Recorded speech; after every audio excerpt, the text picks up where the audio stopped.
የዩቲዩብ የስኬት ሚስጥሮችን በዝርዝር የያዘው የአቤል ብርሃኑ የወይኗ ልጅ አዲስ መጽሐፍ በገበያ ላይ ዋለ። ዩቲዩብ ለመጀመር በአጭር ጊዜ ስኬትን ለመቀዳጀት አስበዋል? ዩቲዩብ ጀምረው ሚስጥሮቹ አልገባ ብለውታል? እንግዲያውስ አዲሱ በዩቲዩብ 2 የወርቅ 3 የብር ሽልማቶችን ያገኘው የአቤል ብርሃኑ የወይኗ ልጅ የዩቲዩብ ሚስጥሮች መጽሐፍ በዝርዝር ሁሉንም ያብራራሉታል። ዛሬውኑ ገዝተው ህልሞን የሚያደርጉበትን የዩቲዩብ የስኬት መንገድ ይጀምሩ። በውጭ ሀገራት ለምትገኙ ከአማዞን ላይ ብታዙ በቀናት ውስጥ ደጁ ይደርሳል። የአማዞን ሊንኩን እዚህ ቪዲዮ ኮሜንት ላይ ያገኙታል። በሀገር ውስጥ ለምትገኙ በ0949 13 0000 ቴሌግራም ላይ ይዘዙ። ካሉበት ቦታ እናደርሳለን። የዩቲዩብ ሚስጥሮች ዘመኑ ጋር ተፈላጊ መጽሐፍ።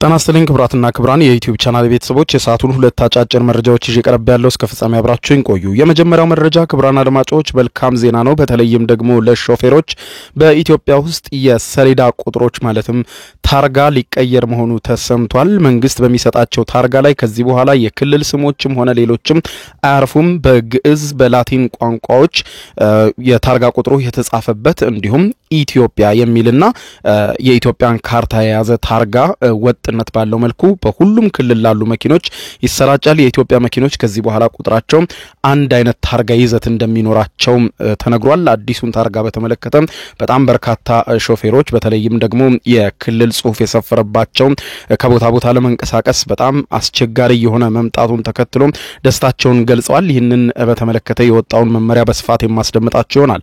በሌላ በኩል እስራኤል በሶሪያ አዲሱ ቤተመንግስት አቅራቢያ ከባድ የአየር ድብደባ መፈጸሟ ተሰምቷል። የእስራኤል የአየር ድብደባ እንዲሁም ወደ ጋዛ ምግብ እንዳያልፍ ለቀናት የከለከለችው ክልከላ አሁንም አለመነሳቱን ተከትሎ በጋዛ ውስጥ ሰቆቃ እየተፈጸመ እንዳለ የእርዳታ ድርጅቶች አስታውቀዋል። ጉዳዩን በተመለከተ የማስደምጣቸው አጠር ያለ ዘገባ ይኖራል።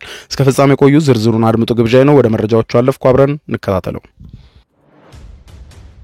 በቅድሚያም በኢትዮጵያ ሁሉም የተሽከርካሪ ሰሌዳዎች ኢት ወይም ኢትዮጵያ የሚል መለያ ብቻ እንዲኖራቸውና የክልል ስያሜ እንዳይኖራቸው መወሰኑ ተሰማ። በኢትዮጵያ የሚመዘገብ ሁሉም ተሽከርካሪ ኢት ወይም ኢትዮጵያ የሚል መለያና የኢትዮጵያ ካርታ ብቻ ያለበት አዲስ የመለያ ሰሌዳ ቁጥር እንዲኖራቸው የሚያደርግ አዲስ መመሪያ በይፋ መጽደቁ የተዘገበ ሲሆን በትራንስፖርትና ሎጂስቲክስ ሚኒስቴር የወጣው መመሪያ በአሁኑ ሰዓት በስራ ላይ ያሉ ተሽከርካሪዎች ሁሉም ሰሌዳዎቻቸው ላይ የሚቀመጠው የተለያዩ ክልሎችና የከተማ አስተዳደር መለያዎችን አያካትትም። ሚኒስትሩ በኢትዮጵያ የተሽከርካሪዎች የመለያ ቁጥር ሰሌዳ አይነቶችና ምልክቶችን መወሰኛና አገልግሎት አሰጣጥ መመሪያ 1050/2017 በሚል መጽደቁን ባሳወቀው በዚሁ ሰነድ ላይ በሀገሪቱ ያሉ ተሽከርካሪዎች የመለያ ቁጥር ሰሌዳ እንደሚቀየር ገልጿል። ይህ የተሽከርካሪዎች መለያ ቁጥር ሰሌዳ መለወጥ ያስፈለገበት ዋነኛ ምክንያትም ኢትዮጵያ የተቀበለቻቸውን ዓለም አቀፍ ስምምነቶች መሰረት ያደረገ እንዲሆንና የነበሩ አሰራር ክፍተቶችን፣ የሀብት ብክነትን እንዲሁም የሐሰተኛ ሰሌዳዎችን ለመቆጣጠር መሆኑም ተጠቅሷል። አዲስ በወጣው የተሽከርካሪዎች መለያ ቁጥር ሰሌዳ አይነቶችና ምልክቶች መወሰኛ እንዲሁም የአገልግሎት አሰጣጥ መመሪያ ቁጥር 1050/2017 መሰረት በመላው ኢትዮጵያ አገልግሎት ላይ የሚውሉትን የሰሌዳ ቁጥሮች ተመሳሳይ መለያ እንዲኖራቸው የሚያደርግ ብቻ ነው። በትራንስፖርትና ሎጂስቲክስ ሚኒስቴር በወጣው በዚህ መመሪያ ክፍል 2 ስር ስለ ተሽከርካሪ መለያ ቁጥር ሰሌዳ አይነቶችና ምልክቶች በሚል እንደተጠቀሰው ሁሉም የተሽከርካሪ መለያ ቁጥር ሰሌዳዎች በእንግሊዘኛና በግዕዝ ፊደላት ኢትዮጵያን የሚመለከት አጭር ጽሑፍና የሀገሪቱ ካርታ ይኖራቸዋልም ተብሏል።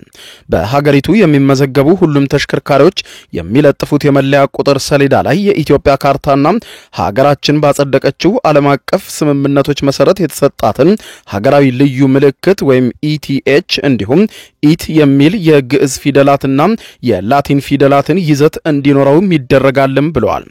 በተጨማሪም ሚኒስትሩ መለያ ቁጥር ሰሌዳ አሰጣጡ 3 የላቲን ፊደላትና 4 ቁጥሮችን በመጠቀም ተከታታይ ቁጥር ያላቸው መለያ ቁጥር ሰሌዳዎችን እንዲመረቱ እንደሚደረግም መመሪያው ላይ ተገልጿል። ሚኒስትሩ የተሽከርካሪዎች የመለያ ቁጥር ሰሌዳዎች የቀለም ህብር ፊደላትም በተጨማሪም የመለያ ቁጥር ሰሌዳዎችም ሲመረጥ ለቁጥጥርና ለምዝገባ ዓላማ የሚያገለግሉ መረጃዎችም የሚሰጡ ሚስጥራዊ ምልክቶችም እያንዳንዱ ሰሌዳዎች አይነት ላይ እንዲኖረው ይደረጋልም ተብሏል። በዚህም መመሪያ መሰረት የመለያ ቁጥር ሰሌዳዎች የተሽከርካሪዎችን ባለቤት የሚሰጡትን አገልግሎትና የኃይል አጠቃቀምን የሚያመለክቱ ቀለማት እንዲሁም ሌሎችም መለያዎች እንደሚኖራቸው መመሪያው ላይ ተጠቅሷል። በዚህ መሰረትም በኤሌክትሪክ ወይም ታዳሽ ኃይሎች የሚሰሩ ተሽከርካሪዎች ሰሌዳ ከሌሎች የተለየ መልኩ አረንጓዴ ትራንስፖርት ወይም ግሪን ትራንስፖርት የሚል ጽሑፍ መለያ እንደሚይዙ መመሪያው ላይ ሰፍሯል። ከዚህም በተጨማሪ ልዩ መግለጫ ያለው የተለየ መለያ ቁጥር ሰሌዳ የሚፈልጉ ግለሰቦች የሚያቀርቡት ጥያቄ መሰረት ለሚጠየቅ እንደ ሁኔታው በልዩ ሁኔታ ሊሰጣቸው እንደሚችል የሚኒስትሩ መመሪያ ያስረዳል። መመሪያው እንደሚገልጸው የትራንስፖርት ሚኒስትር ይፋ ያደረገው አዲስ የሰሌዳ አይነት ከዚህ ቀደም በተመዘገቡ ተሽከርካሪዎችም ላይ ተግባራዊ ይሆናል።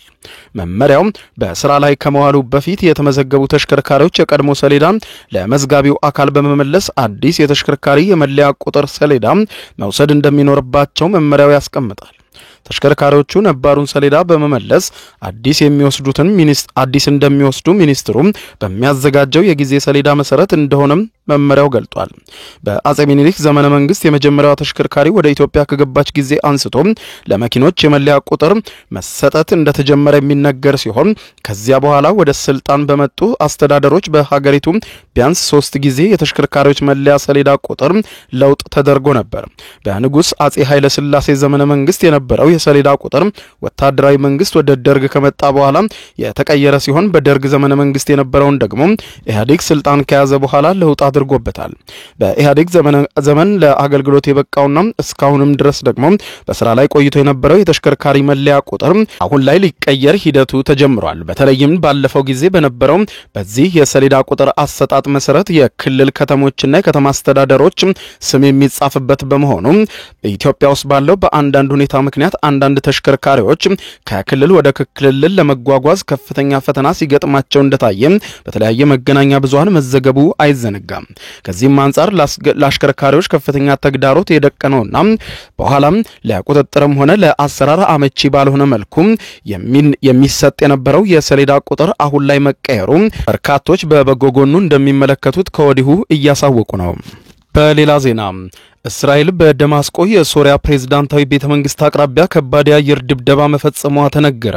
ጠቅላይ ሚኒስትር ቤንያሚን ኔታንያሁ እስራኤል የሶሪያ መንግስት ጦሩን ከደማስቆ በስተደቡብ እንዲያሰማራና በድሩዝ ማህበረሰብ ላይ ስጋት እንዲፈጥር አትፈቅድም በማለት ገልጸው የአየር ድብደባ እንዲካሄድ ትዕዛዝ ሰጥተዋል። እስራኤል በሶሪያ ዋና ከተማ ደማስቆ በሚገኘው ፕሬዝዳንታዊ ቤተመንግስት አቅራቢያ በሚገኘው ኢላማ ላይ ጥቃት የሰነዘረች ሲሆን የእስራኤልም ጠቅላይ ሚኒስትር ቤንያሚን ኔታንያሁም አርብ ማለዳ ባስተላለፉት ትዕዛዝ መሰረት የአየር ድብደባ መከናወኑ ተነግሯል። እስራኤል ሶሪያን ስትደበድብ በጥቂት ቀናት ውስጥ ለሁለተኛ ጊዜ ሲሆን ጥቃቱ እስራኤል በታህሳስ ወር በሽር አልአሳድን ከስልጣን ባስወገዱት ኃይሎች ላይ ያላትን ጥልቅ ስጋት የሚያንጸባርቅ ነው በማለት ገልጾ ይህም ጊዜያዊ ፕሬዝዳንት የሆኑት አህመድ አልሻራ የተሰባበረችዋን ሀገር ላይ ቁጥጥር ለማድረግ ለሚያካሂዱት ጥረት ይህ ተጨማሪ ከፍተኛ ፈተና ይሆንባቸዋልም ተብሏል።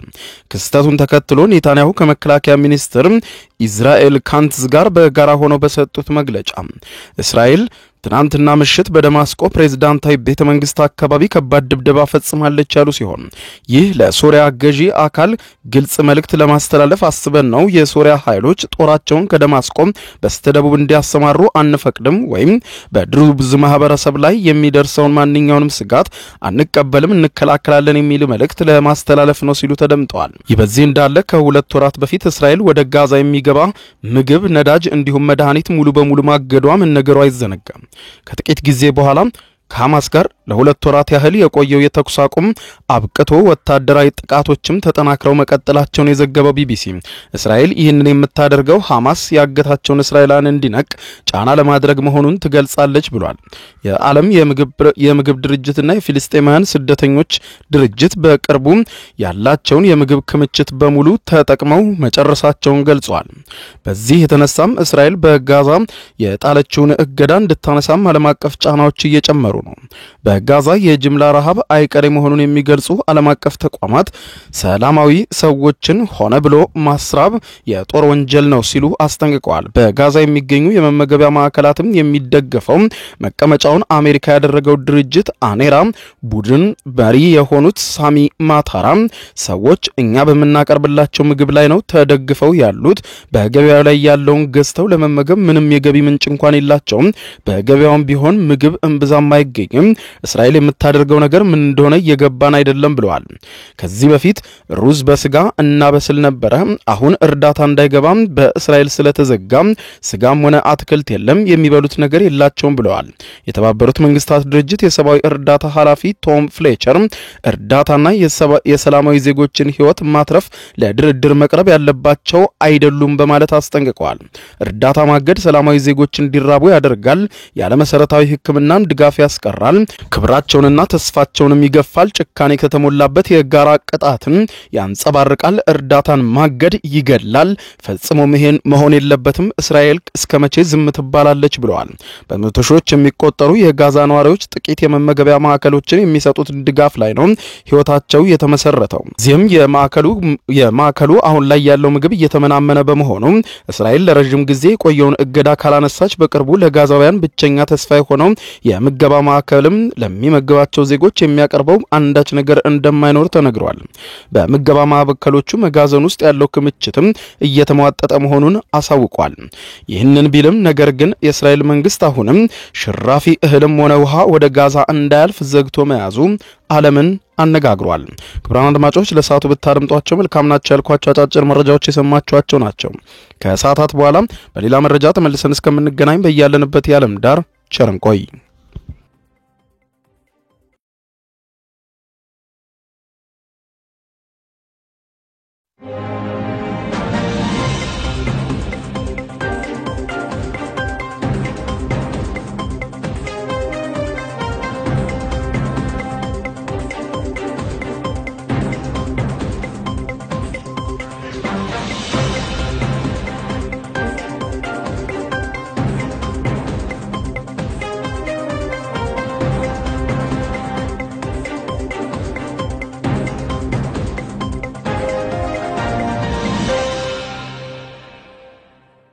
የዩቲዩብ የስኬት ሚስጥሮችን በዝርዝር የያዘው የአቤል ብርሃኑ የወይኗ ልጅ አዲስ መጽሐፍ በገበያ ላይ ዋለ። ዩቲዩብ ለመጀመር በአጭር ጊዜ ስኬትን ለመቀዳጀት አስበዋል? ዩቲዩብ ጀምረው ሚስጥሮቹ አልገባ ብለውታል? እንግዲያውስ አዲሱ በዩቲዩብ 2 የወርቅ 3 የብር ሽልማቶችን ያገኘው የአቤል ብርሃኑ የወይኗ ልጅ የዩቲዩብ ሚስጥሮች መጽሐፍ በዝርዝር ሁሉንም ያብራራሉታል። ዛሬውኑ ገዝተው ህልሞን የሚያደርጉበትን የዩቲዩብ የስኬት መንገድ ይጀምሩ። በውጭ ሀገራት ለምትገኙ ከአማዞን ላይ ብታዙ በቀናት ውስጥ ደጁ ይደርሳል። የአማዞን ሊንኩን እዚህ ቪዲዮ ኮሜንት ላይ ያገኙታል። በሀገር ውስጥ ለምትገኙ በ0949 13 0000 ቴሌግራም ላይ ይዘዙ። ካሉበት ቦታ እናደርሳለን። የዩቲዩብ ሚስጥሮች ዘመኑ ጋር ተፈላጊ መጽሐፍ